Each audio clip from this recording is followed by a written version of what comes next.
Assalamualaikum warahmatullahi wabarakatuh. Okey, hari ini kami akan membentangkan bab 9 iaitu bab perundangan Islam. Kenalkan, saya Aina Mardia binti Muhammad Zahri dan rakan saya ialah Nur Fatin Najihah dan juga Nur Fakihah. Okey, first ialah pengertian perundangan Islam. Perundangan Islam dari segi bahasa bermaksud jalan yang lurus. Manakala dari segi istilah ialah hukum-hukum yang Allah tetapkan kepada manusia yang merangkumi semua aspek, yakni aspek akidah, syariah, akhlak dan sebagainya, dan kita perlu yakini dan patuhi untuk kebahagiaan hidup kita di dunia dan juga di akhirat. Okey, seterusnya prinsip perundangan Islam. Okey, perundangan Islam ni dia mempunyai dasar dan prinsip yang jelas, iaitu untuk melindungi masyarakat dan menegakkan keadilan dalam kehidupan bermasyarakat. Okey, contoh, kita kat Malaysia ada undang-undang jalan raya. Undang-undang jalan raya ni dibuat untuk memastikan keselamatan pengguna jalan raya. Okey, macam tu jugalah kita ada undang-undang Islam yang Allah tetapkan untuk kita ni adalah untuk menjamin keselamatan dan juga kebahagiaan kita sebagai manusia di dunia dan juga di akhirat. Okey, seterusnya pelaksanaan sistem pelaksanaan Islam tidak membebankan penganutnya, malah ianya amat sesuai dipraktikkan sepanjang zaman. Okey, maknanya sistem pelaksanaan Islam ni dia taklah membebankan dan tidak memberatkan kita untuk mengikuti undang-undang tersebut. Dan ianya kemudahan dan kesenangan untuk Islam, baik dalam bidang ibadat, muamalat maupun jenayah. Okey, perundangan Islam ini diperkenalkan secara berperingkat-peringkat. Perkembangan perundangan Islam peringkat awal mengambil tempoh hampir 22 tahun. Hal ini jelas kerana penurunan Al-Quran sendiri diturunkan secara beransur-ansur dan juga pelaksanaannya tegas dan mengikut piawai yang diletakkan dalam Al-Quran dan juga As-Sunnah. Okey, seterusnya matlamat perundangan Islam. Okey, matlamat dan objektif utama perundangan Islam ialah untuk menyempurnakan segala keperluan dan kemaslahatan hidup manusia di dunia dan juga kebahagiaannya di akhirat. Okey, matlamat asas perundangan Islam adalah untuk memelihara dan menjaga 5 perkara dalam kehidupan manusia, iaitu memelihara kesucian agama, yakni tak bolehlah kita nak menghina agama Islam. Kalau kita hina adalah hukuman yang dikenakan, macam itulah contohnya. Okey, kemudian memelihara nyawa. Contohnya si fulan ni membunuh si fulan yang lain. So kalau dalam hukum hudud kena balas bunuh baliklah. Sebab apa? Dia memelihara nyawa. Sebab perundangan Islam ni dia nak bagi keadilan. Macam itulah. Okay, kemudian memelihara akal. Dalam Islam, Islam melarang umatnya minum arak. Sebab apa? Dia boleh menghilangkan kewarasan akal fikiran kita. Lepas tu boleh jadi macam-macam lah bila kita hilang kewarasan akal kita. Macam-macam jenayah boleh berlaku. Sebab itulah wujudnya undang-undang Islam ni, sebab memelihara akal fikiran. Okey, kemudian yang keempat, memelihara maruah dan keturunan. Okey, macam dalam Islam ni, Islam mengharamkan perbuatan zina, semua tu lah kan. Sebab apa? Dia nak memelihara maruah penganutnya tu. Dan juga nak memelihara kesucian keturunan penganutnya. Okey, kemudian dan last sekali, memelihara harta benda. Maknanya Islam ni menjaga setiap hak milik kita ni. Maknanya tak boleh ada orang mencuri. Kalau orang mencuri apa kena hukuman dia? Potong tangan, macam itulah. Sebab kita nak menjaga Islam ni, perundangan Islam ni ditubuhkan untuk menjaga kita punya keadilan, kita nak menjaga kebajikan kita kat dunia ni. Macam itulah. Okey, seterusnya sumber-sumber perundangan Islam. Okey, ada 2 sumber, yang ini sumber yang utama dan juga sumber yang kedua. Okey, sumber yang pertama yang kita ambil perundangan Islam tu ambil daripada Al-Quran dan juga As-Sunnah. Dan yang kedua ialah melalui ijtihad, iaitu pemufakatan ulama dalam ijma' ulama lah kita panggil, dan juga kias ulama. Itu ialah sumber yang kedua. Sumber kedua, yang bahagian kedua lah, yang sumber pertama tu ialah Quran dan juga Sunnah, kemudian barulah ijma' dan kias ulama. Okey, Al-Quran, kita nak terangkan tentang sumber pandangan utama, iaitu Al-Quran. Okay. Al-Quran merupakan wahyu Allah yang diturunkan kepada junjungan besar Nabi kita Muhammad sallallahu alaihi wasallam. Yang diturunkan secara beransur-ansur selama 23 tahun. Mengandungi 114 surah dan 6,236 ayat. Ia ditulis dalam mushaf dan dipindahkan kepada kita secara mutawatir. Dan yang paling best, dia menjadi ibadat jika kita membacanya. Jika kita baca Quran, satu huruf je kita dapat 10 kebajikan. Lah. Okay, Al-Quran merupakan sumber undang-undang Islam yang paling utama sebelum sunnah dan juga ijtihad. Okay, Al-Quran ni ada cara kita nak kenal.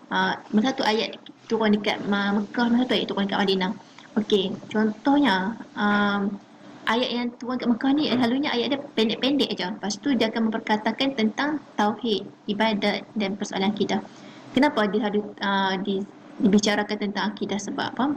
Dekat Mekah tu banyak kafir Quraisy, dan sebab tu lah dia membincangkan tentang akidah, sebab dia pun ni tetap masih nak menyembah berhala semua tu benda kan. So majoriti ayat yang turun dekat Mekah ni tentang akidah. Nak bagi sedap balik yang dia sembah tu hanyalah berhala. Macam tu lah. Okay. Kemudian ayat Madinah selalunya diturunkan, ayat dia panjang-panjang dan memperkatakan tentang pandangan Islam. Sebab majoriti masa Nabi pergi ke Madinah tu dah ramai dah orang Islam. Sebab tu ada macam Allah turunkan tentang pandangan Islam supaya ada undang-undang untuk diikuti. Okay, kemudian As-Sunnah. Okay, pengertian sunnah dari segi bahasa bermaksud perjalanan, perakuan, amalan, metod atau cara hidup. Ia juga bermaksud membuka atau merintis jalan sama ada baik atau buruk. Manakala menurut ahli-ahli hadis, sunnah ialah apa yang terbit dari Nabi Muhammad. Tak kira lah terbit dari perkataan dia ke, perbuatan dia ke, pengakuan dia ke, atau sifat kejadian, atau personaliti, sejarah hidup. Sama ada sejarah hidup tu sama ada sebelum dia diutuskan menjadi rasul ataupun selepas menjadi rasul. Okey, manakala menurut ahli-ahli fiqh, ahli-ahli usul fiqh, sunnah adalah apa yang diambil dari Nabi Muhammad SAW, sama ada daripada perkataan, perbuatan ataupun pengakuan. Okey, fungsi sunnah ni adalah untuk menyokong dan menguatkan hukum sedia ada dalam Al-Quran, menguraikan atau memperjelaskan hukum Al-Quran dan menetapkan hukum baru yang tidak ada dalam Al-Quran. So dia ambil kalau apa-apa hukum yang tak ada dalam Al-Quran, kadang Nabi Nabi Muhammad SAW ada dah tekankan hukum ni apa dia. Tapi dalam Quran mungkin tak dijelaskan, tapi dalam hadis ada. Macam itulah. Okay, kemudian ijma'. Ijma' ni adalah permufakatan para mujtahid di kalangan umat Islam pada satu masa selepas kewafatan Nabi Muhammad SAW. Okay, kerana ulama ni dia pun nak meletakkan satu hukum, maka dia pun persetujuan para ulama kata, okay, contohnya ulama dia pun bersetuju kata arak tu haram. Okay. Kemudian dari segi bahasa, ijma' ni maksudnya cita yang kuat, azam dalam melaksanakannya, bermufakat melakukannya. Manakala dari segi istilah ialah persetujuan di kalangan para ulama Islam tentang sesuatu hukum pada suatu masa yang tertentu sesudah kewafatan Nabi Muhammad SAW. Okey, seterusnya kias. Kias ni adalah menggabungkan atau menyamakan, iaitu menetapkan sesuatu hukum atau sesuatu perkara yang baru yang belum ada pada masa sebelumnya, tapi memiliki kesamaan dalam sebab, manfaat, bahaya dan berbagai aspek dengan perkara di masa sebelumnya sehingga dihukumi sama. Kias pada bahasa adalah mengukur satu atas yang lain dan mempersamakannya, manakala pada istilah adalah meletakkan hukum ke atas suatu kes baru, furuk. Berdasarkan hukum kes terdahulu sudah ada ketentuan hukumnya, hukum asal. Kerana kedua-duanya mempunyai sebab ilah yang serupa bagi hukum sisi mujtahid. Contoh yang kes baru tu, contoh kat kita dekat zaman sekarang ni, mungkin zaman Nabi ada minum arak. So dalam Quran dia terang kata arak tu haram, tapi zaman sekarang ni mungkin benda tu memabukkan tapi dia bukan nama arak. Jadi para ulama mengkiaskan benda tu kerana itu membabukkan. Jadi dikiaskan benda benda tu sama sebab dia punya bahaya tu. Dia memabukkan. Jadi dia juga dihukumi sebagai haram. Sebab apa? Dia memabukkan walaupun namanya bukan arak. Okey, macam itulah. Kias ya. Assalamualaikum warahmatullahi wabarakatuh. Nama saya Nur Fatina Jiha binti Bahrin dan saya akan membentangkan mengenai klasifikasi undang-undang Islam. Undang-undang Islam terbahagi kepada 3, iaitu hudud, qisas dan juga takzir. Persamaan dan perbezaan antara qisas dengan hudud. Persamaan. Hukumannya telah ditetapkan seperti kadar dan bentuknya yang telah ditentukan oleh Allah Subhanahu Wa Taala di dalam Al-Quran. Perbezaannya pula ialah bagi hudud adalah hak Allah Subhanahu Wa Taala, maka wajib ianya dilaksanakan dengan sempurna tanpa diubah atau dibatalkannya.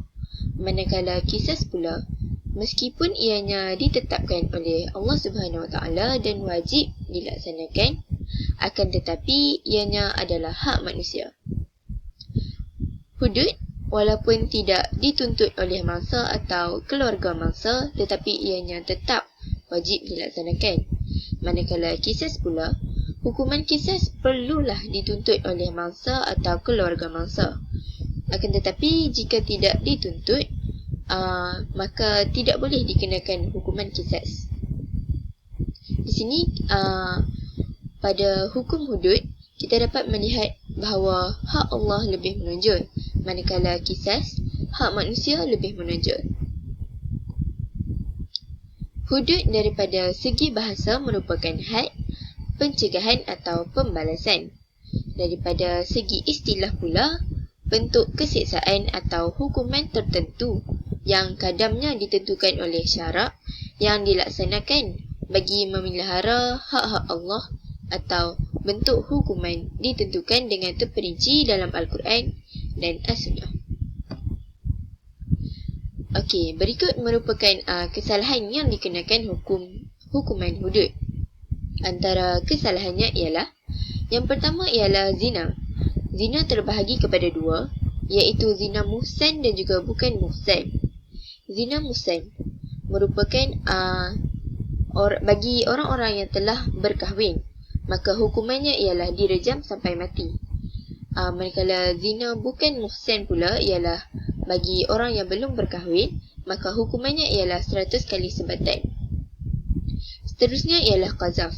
Qazaf ialah menuduh orang lain melakukan zina tanpa bukti ataupun saksi yang mencukupi. Maka hukuman yang dikenakan ialah 80 kali sebatan dan keterangannya sebagai saksi tidak boleh diterima lagi sehingga dia bertaubat ke atas perbuatannya itu. Kemudian arak. Arak hukumannya ialah 40 kali sebatan, manakala mencuri hukumannya ialah potong tangan. Bagi merompak, ia juga terbahagi kepada 2, iaitu mengambil harta tanpa mencederakan. Hukumannya ialah potong tangan kanan dan kaki kiri secara bersilang. Manakala bagi merompak serta membunuh, ia akan dikenakan hukuman disalib, iaitu selama 3 hari dan dibunuh. Bagi murtad, hukumannya ialah bunuh. Seterusnya ialah qisas. Qisas dari sudut bahasa merupakan membalas dengan perbuatan yang serupa, iaitu kesalahan membunuh dibalas dengan bunuh dan mencedera dibalas dengan mencedera. Tetapi kalau membunuh dengan tidak sengaja dan mencedera secara tidak sengaja, maka hukumannya adalah denda atau diat. Daripada segi istilah, hukuman yang dikenakan ke atas pesalah menyerupai bentuk perbuatan jahat, kes bunuh atau cedera yang dilakukannya. Kesalahan yang dikenakan hukuman qisas ialah antaranya membunuh orang lain dengan sengaja, iaitu dikenakan hukuman kisas ke atas si pembunuh dengan dibalas bunuh. Yang kedua, menghilangkan atau mencederakan salah satu anggota badan orang lain secara sengaja serta melukakan orang lain dengan sengaja. Kedua-dua ini akan dikenakan hukuman dibalas dengan hukuman kisas mengikut kadar kecederaan atau luka seseorang itu, juga mengikut jenis anggota yang dicederakan dan dilukakan tadi. Diet. Hukuman diet bermakna pampasan atau ganti rugi. Diet ialah harta yang wajib dibayar dan diberikan oleh penjenayah kepada wali ataupun waris, maksanya sebagai ganti rugi disebabkan jenayah yang dilakukan oleh penjenayah ke atas mangsanya. Kesalahan yang dikenakan hukuman diet ialah yang pertama, pembunuhan yang serupa dengan sengaja. Serupa dengan sengaja bermakna perbuatan tadi sengaja walaupun tidak ada niat untuk membunuh atau mencederakan. Yang kedua ialah pembunuhan yang tersalah, iaitu secara tidak sengaja. Yang ketiga, pembunuhan yang sengaja yang dimaafkan oleh wali ataupun ahli waris orang yang dibunuh. Seterusnya ialah takzir. Takzir daripada segi bahasa bermaksud pengajaran. Daripada sudut istilah pula bermaksud kesalahan dan hukuman yang dikenakan bagi kesalahan yang lain selain daripada hukuman hudud dan kisas, diat dan juga kafarah. Kesalahan takzir dan hukuman yang dikenakan tidak dijelaskan oleh syariah Islam. Ia terpulang kepada pemerintah, khususnya para hakim. Berikut merupakan contoh-contoh jenayah takzir. Antaranya ialah perbuatan maksiat, rasuah, judi, menipu atau pecah amanah, kesalahan lalu lintas, kesalahan cyber, kesalahan bioteknologi, kesalahan perdagangan, serta kesalahan alam sekitar atau hidupan liar. Antara bentuk hukuman takzir ialah, yang pertama ialah al-wa'zu, iaitu memberikan nasihat.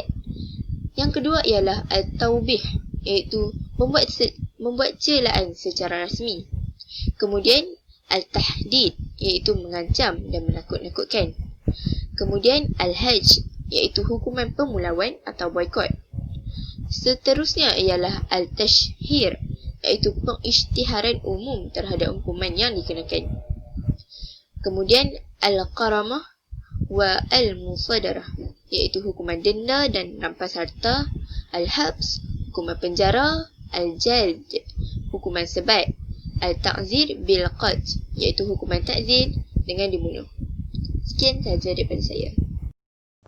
Assalamualaikum warahmatullahi wabarakatuh. Nama saya Nur Fakih Habib Juzi dan saya merupakan dari kelas MDD 1E. Hari ini saya akan membentangkan Undang-Undang Islam di Malaysia dan di bawah grup saya iaitu grup yang ke-56. Islam sudah lama bertapak di Malaysia. Islam juga merupakan agama rasmi bagi Malaysia. Mahkamah Syariah diberi kuasa menjalankan peraturan dan peruntukan undang-undang pentadbiran agama Islam bagi setiap negeri dan daerah di Malaysia.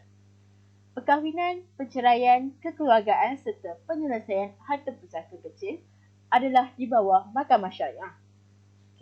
Pejabat agama menjalankan pentadbiran dalam hal-hal yang bersangkut dengan masyarakat Islam seperti urusan zakat, baitul mal, dakwah, pendidikan, pengurusan masjid dan sebagainya mengikut kuasa bagi setiap negeri. Mahkamah Syariah telah ditukar identitinya menjadi Jabatan Kehakiman Syariah Negeri. Kebanyakan negeri menjadikan Majlis Mesyuarat Dewan Undangan Negeri sebagai institusi yang tertinggi pembuat dasar dan diikuti Majlis Agama dan Istiadat Jabatan Mufti, Jabatan Kehakiman Syariah dan Jabatan Agama Islam.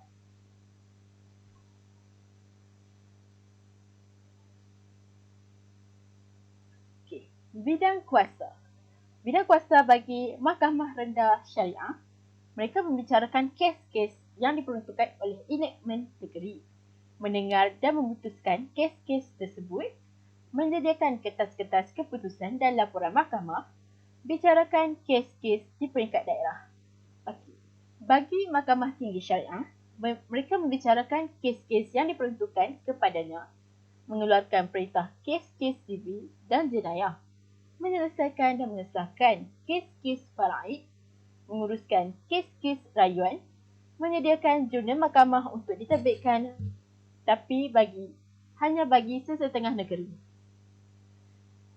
Bagi mahkamah rayuan syariah pula, mereka bertugas untuk mendengar kes-kes rayuan, mempunyai kuasa pembatalan mana-mana sabitan hukuman oleh mahkamah syariah, mengurangkan hukuman, memerintah supaya diadakan perbicaraan semula atau ulang bicara, menerima rayuan responden yang dihukum penjara atau denda tidak kurang RM25 dan telah membuat rayuan mengikut prosedur yang telah ditetapkan. Setiap rayuan akan didengar sekurang-kurangnya oleh 3 orang panel hakim rayuan daripada panel hakim rayuan syariah yang dilantik dan ditauliahkan oleh sultan atau ketua hakim adalah pengerusi panel rayuan syariah. Keputusan mahkamah adalah muktamad dan sah. Perlembagaan Malaysia 1965 boleh membicara dan menghukum dengan hukuman penjara atau denda ke atas orang Islam sahaja. Denda tidak melebihi RM1,000 sahaja atau 6 bulan penjara atau gabungan kedua-duanya, denda dan penjara. Di bawah Perlembagaan Malaysia 1984, mereka boleh membicara dan menghukum dengan hukuman penjara atau denda ke atas orang Islam sahaja.